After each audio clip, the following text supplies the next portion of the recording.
Hey, hi there. I decided to come on and kind of tell a quick little story. I got to readjust my camera because my car is so dirty in the inside. Oh my God, all up in this. What do you call a ceiling of a car? Is it really a ceiling? I don't know. But anyway, it's dirty up there, so I had to bring the camera down some. And no, I'm not trying to show my boobies, but hey, what can I say? I can't help it. That I got some jugs on me. And it's hot right now. Shit, it's 96 degrees in Atlanta. So anyway, okay, I didn't do such a good job with that makeup. I see that now. But anyway, I want to share a little quick story. It's not a quick story, but I want to share it just the same. Something that went down recently with me and my narc. So for quite some time now, we've been on this journey of how should I call it? Reconciling. I know I'm not pronouncing that word right, but we've been on this journey of, or I just make it simpler for me, reuniting.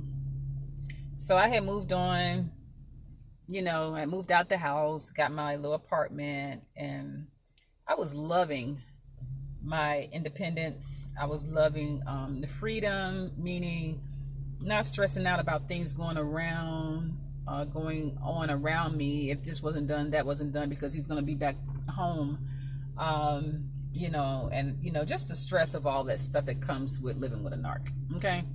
So, anyway, so I decided, okay, well, let's do this. I'll give it another chance, because he really seemed sincere about wanting another go at it. I mean, to the point that he was doing some things that, that was almost, it was really unbelievable. And I'm not joking. I'm talking about selling the house, moving in with me, and I guess taking the proceeds or the profit or whatever that comes along with selling the house, willing to give me a portion thereof, to do what I want. If I wanted to buy another car, pay off some debt, what have you. And at first, it sounded pretty good. And at first, I'm thinking, well, hell, why not? I deserve it. And put up with all that crap from him for years. So, lo and behold, I decided against it. Thank God. But anyway, so I told him, I said, okay. He went as far as getting a storage unit and everything, telling me to go get it, giving me the money, the credit card, to go get it and all. So I did that. And then, it was just in my mind, it was moving way too fast. So I said, you know what? I need to pump the brakes a little bit on this one, because something is not right. How you go from making me feel like the scum of the earth and back and forth to divorce court and the chambers with the judge saying how much you wanted a divorce and how much you was unhappy with me. Let's not mention all the nights I laid in bed just so hurt, knowing that the man that was lying next to me did not make me feel desired, did not make me feel loved or even wanted or needed. And let's not mention the fact that sometimes, most of the time I cook, but most of the time, to hurt me, he would say say things like he's not hungry or he already ate. Okay. And, sometimes he did eat, but most of the time he didn't. And I guess I shouldn't leave out the fact that he spent a whole week on a golf trip with his buddies. And not one time did he call me. Now I'm the wife. Okay. I'm definitely the wife at this point in time. But anyway, not one phone call, not one text message saying, hey, are you good? I'm okay over here. We're having a good time. Nothing. It disabled the alarm on the house so that I couldn't lock up the house at night. It was ugly. I was treated so bad. And now, you know, in hindsight, I look back on it and I don't know where I got the strength from to deal with all that crap, that mistreatment. But anyway, somebody said there is a God.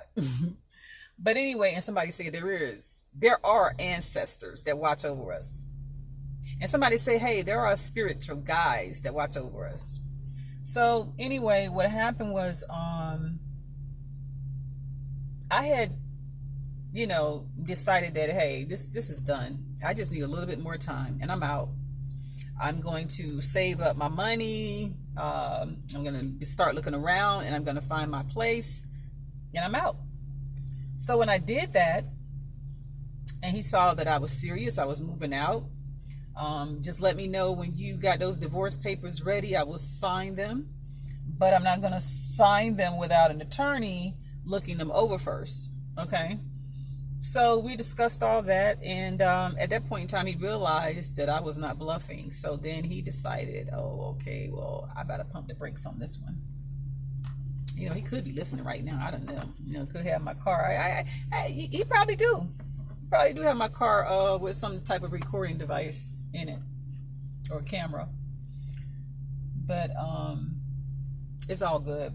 But at the end of the day, he knows what he did to me. And he knows what he put me through. Time after time after time after time. Okay? So, I finally moved out. And again, when it dawned on him that I was serious and not bluffing, he began to be very apologetic. He even wanted to go as far as helping me. Whatever I needed, he was sorry. He didn't want me to go, blah, blah, blah, this and blah, blah, that. And I accepted the offer of the help with the moving piece and all, the, you know, the cost for the movers, he paid it. And I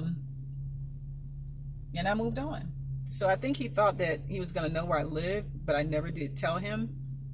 I think he thought that everything was going to be okay because he was doing those things for me, trying to show me my way out.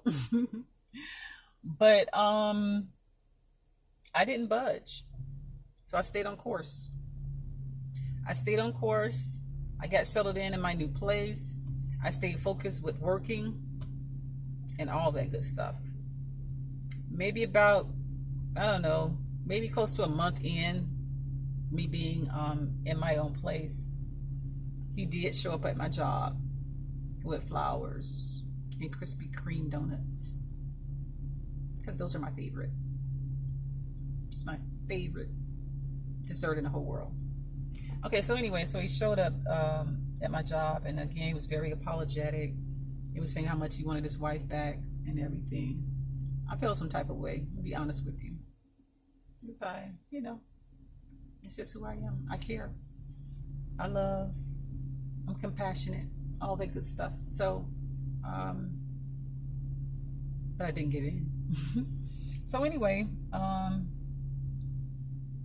got my donuts. I got my flowers. Oh, and there was a card too. I told him we would talk because I was at work and I couldn't, you know, have a scene like that going on while I was at work. So I told him we would talk later. He couldn't understand where I was living. He thought I lived on a property where I was working because, again, he came to my job and I work on different properties. And so I said, no, I don't live here. So anyway, a little time moved, kind of progressed on, and I think I would kind of reach out to him every now and then and respond to him because I was concerned. I didn't want him to do anything crazy. I mean, I just didn't know where his mindset was. I didn't know what to think. I just know that it was weird seeing that type of person, you know, showing, at least that's what it looked like to me, showing that he really cared and that he really loved me, and how messed up he was in his thought process that he could have done me like this and that. So, but anyway, it gets deeper, but I'm gonna save that for the next video, and I'm gonna end this one right at here, right before 10 minutes. All right, see you in the next one.